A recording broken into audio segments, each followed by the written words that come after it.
it's a privilege to be here. I'm talking to someone who has been in leadership and management for over 30 years now. That means you have some experiences to share with us. And also, we will be talking about the book you contributed. You were the visionary author. You are the visionary author of this book.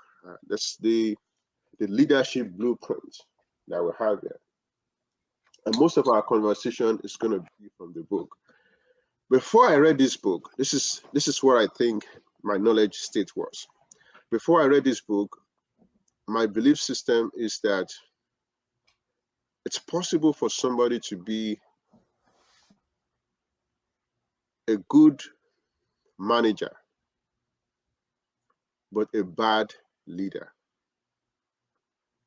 Because what I thought, correct me if I'm wrong, was that management is really about getting things done, and sometimes people are left behind. The emotions of people are left behind in the process. And leadership is about making sure that people comes first. That's what I thought. But then this book, your book, is basically saying that, well, somebody should not be called a manager in the first place if you're not a leader.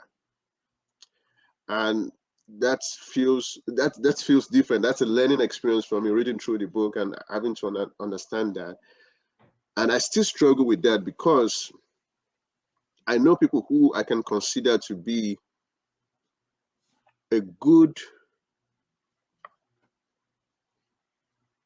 manager, so to say, but a bad leader. Because I call them a good manager because they were able to make some money for the company, so to say. But then, how did they treat the people that they were working with? Maybe not so good. That's the shift that I've been trying to make mentally.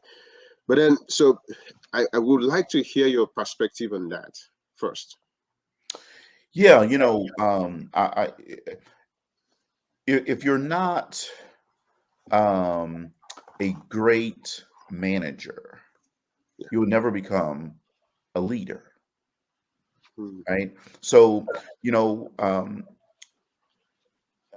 managers, some people say, well, leaders are born and I mean, leaders are trained and not born. And here's what I will say. Every leader, every manager has been born. I've never seen one that has not been born, right?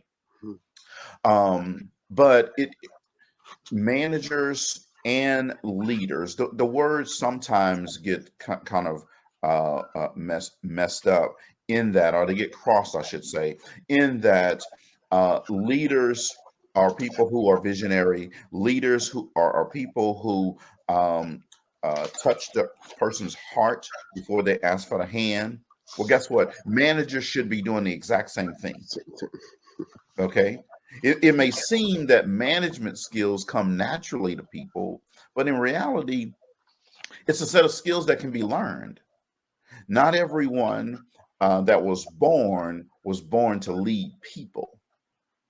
So we have to know that we have to continue to develop them and train them and help them increase their level of understanding. So you can have a person who is a great individual contributor, and then you promote them to a manager level, right? But you never train them, and you think that because they were a great individual contributor, that they'll be a great leader of people. It doesn't work that way. You have to develop people so that they understand that it's not about them anymore. Now it's about their people.